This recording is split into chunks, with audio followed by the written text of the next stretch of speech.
Senhor presidente, senhora vereadora, senhores vereadores, minhas senhoras e meus senhores que nos prestigiam com a sua presença, gosto do professor, eu saúdo com muita alegria e muita honra ter a presença de vocês aqui. Quem dera que as outras classes e a própria população organizada também tivesse essa mesma coragem, essa mesma preocupação de acompanhar aqui os trabalhos da casa e reivindicar e apontar e ver o que tem sido feito. Eu também cumprimento o pessoal da segurança, a Guarda Municipal, a Polícia Militar, e me somo aqui ao que falou o meu colega que antecedeu aqui, Diego Delizete, da situação que a Polícia Militar e a Guarda Municipal, a Polícia Militar e os envolvidos com a segurança passam com as diárias operacionais atrasadas pelo tempo que ele acabou de mencionar. Eu quero lembrar, antes de entrar no assunto principal do dia, que é essa questão dos professores, a situação de Guamaré, o momento que nós vivemos, o momento grave que Guamaré passa. E na esteira de todas essas crises, em todos os setores, nós temos a economia também do município sofrendo. Há uma semana ou 2 semanas atrás tivemos o encerramento, ainda que provisório, numa promessa, da sede dos Correios. Então, nós tínhamos Bradesco, fechou, nós tínhamos Lotérica, fechou, nós temos Correio, fechou. E até quando nós vamos ver, presidente, senhores vereadores, Guamaré ficando na esteira do já teve? Porque a preocupação maior do povo de Guamaré é que quando não tiver mais nada, aí a classe política que tem condição, certamente os mandatários, vão embora, porque não precisam de Guamaré. Mas o povo que não pode ir embora de Guamaré é que vai arcar com todas essas consequências, deixada por uma administração desastrosa, uma administração não só medíocre, mas que deixa de cumprir com os princípios básicos, basilares, elementares de uma gestão pública. Então, senhor presidente, fica aqui esse lamentável registro de mais um órgão importante para o povo, importante para a sociedade, importante também para a economia local, que acaba de fechar as portas, registrando ainda que o próprio prédio do Correio, ele foi construído pelo município e doado pelo município. Então, com certeza o município tem abandonado e não tem feito as manutenções necessárias de um prédio comum. E entenda-se que mesmo na época de João Pedro, que foi quem fez, que governou conjunto dos seus aliados e com a participação do seu sucessor, foram 12 anos, 16 anos. Mas durante esses 16 anos, sempre teve ali, dando assistência, dando manutenção, tanto aqui como embaixador e ainda aqui em prédios terceirizados. Então fica aqui esse registro.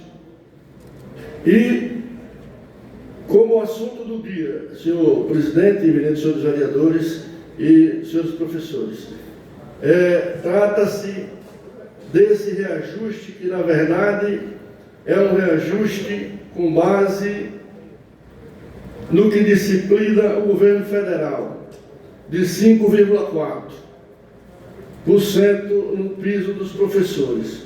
Considerando que, de forma inédita, senhores professores, até eu considero nesse momento vocês privilegiados, porque pela primeira vez na vida, ou pelo menos no tempo que eu estive aqui, eu vi um projeto de lei vir acompanhado ou precedido de um estudo de impacto orçamentário e financeiro, e o de vocês veio. E, para nossa surpresa, o que constava lá, tanto na LOA como na LDO, nós tivemos aqui, feito e elaborado pelo Poder Executivo, pela pessoa do senhor Renato Dantas e pela contadora Maria Olivete Bandeira de Moura, contadora geral do município, nos apresenta um superávit no Fundeb da ordem de 11 milhões.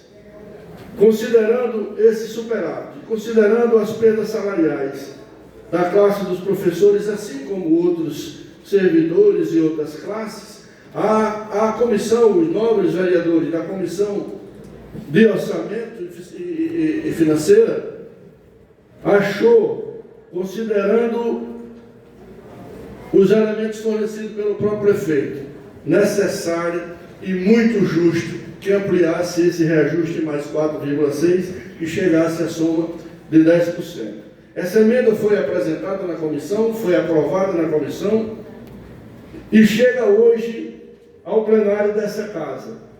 E nós esperamos, senhor presidente e senhores vereadores, a sensibilidade dessa casa, a sensibilidade dos senhores vereadores, para que olhem para a educação com carinho, com respeito e com toda a atenção que a educação merece e precisa, e possa aprovar essa emenda e possa conceder esse aumento acima do que estabeleceu o governo federal, como compensação pelas perdas salariais que tem acontecido com toda a classe a nível de Brasília.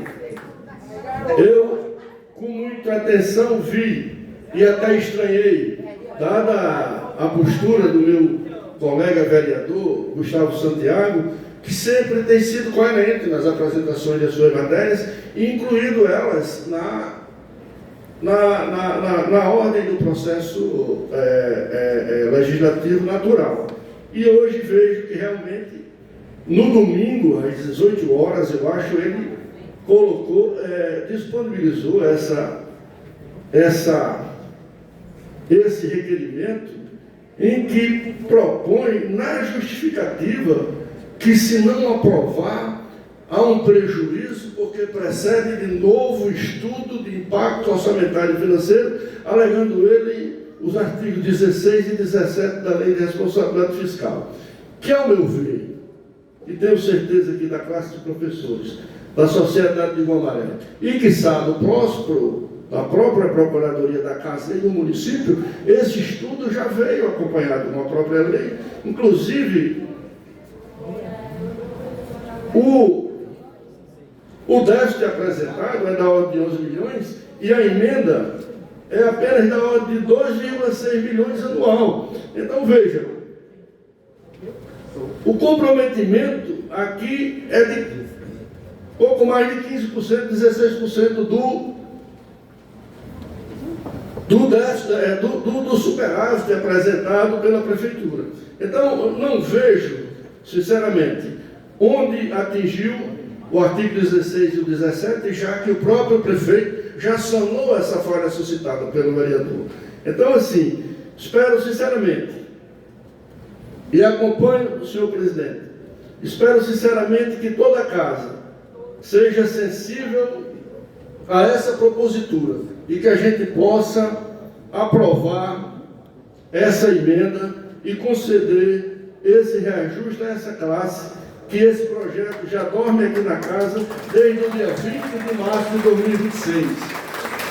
E registre-se que quando há um interesse iminente de Sua Excelência, o prefeito municipal, aqui nessa casa se faz de tudo para que tramite em tempo recorde. Um rito, mais do que um rito sumário, é um rito correndo e é aprovado. E hoje, aqui a gente vê que um documento do dia 20 de março, que já tramita nas comissões desde essas datas, ela não teve ainda o parecer da comissão da CCJ, ao contrário, vem um requerimento de forma estranha ao processo legislativo, suscitando questões que já foram supridas pelo próprio Poder Executivo. Então, Excelências, eu quero concluir esse meu arrazoado, reiterando o que falei ontem num podcast ali em Baixada do Meio, quando fui questionado por uma das pessoas que assistiam ao podcast por que em Guamaré acontece tantas coisas como atraso de funcionário, médico entregando os carros porque não estão recebendo, ausência de medicamento para a população que precisa, enfim, crise em todos os setores. Eu disse claramente, pela omissão da Câmara, porque quem não se recorda, há alguns anos atrás, Quando um prefeito também atrasava, também enrolava, também não cumpria contrato, também a administração nessa crise absurda que Guamaré mergulha hoje, está mergulhada hoje, mas a Câmara aqui tomou uma providência e afastou o prefeito, dando um novo horizonte a Guamaré. Tenho certeza, excelências, que o povo de Guamaré não aceita menos do que isso. Altivez e posicionamento dessa casa, diante de tantos desmandos, diante de tanta crise que o município passa. Essa Câmara não pode continuar omissa, senhor presidente. Esse parlamento não pode continuar fingindo que não está acontecendo nada, vendo o povo agonizando, com todos os setores funcionando de forma precária ou até nem funcionando. Vereador Helder, dá mais um minuto para o senhor concluir seu tempo. Concluirei sim, senhor presidente. Então, hoje eu vejo que essa casa precisa se posicionar. E quero parabenizar, senhor presidente, para encerrar e conclamar o povo de Guamaré. Da mesma forma que os professores foram à rua, da mesma forma que o povo foi à rua naquela época, pedindo que o município, que a Câmara tomasse uma providência, que o povo de Guamaré entenda: a força é de vocês. Não é possível que vocês agonizem por falta de remédio, vendo médicos abandonando seus postos por não receber, vendo todas essas dificuldades que vocês têm passado e continuem de braço cruzado. Acorda, Guamaré, vamos tomar providência e essa casa vai participar disso. Por ordem de inscrição, pelo PSDB, o vereador Carlos, quem é a indicação? Vereador Gustavo. Senhor vereador Gustavo, seu tempo de 13 minutos.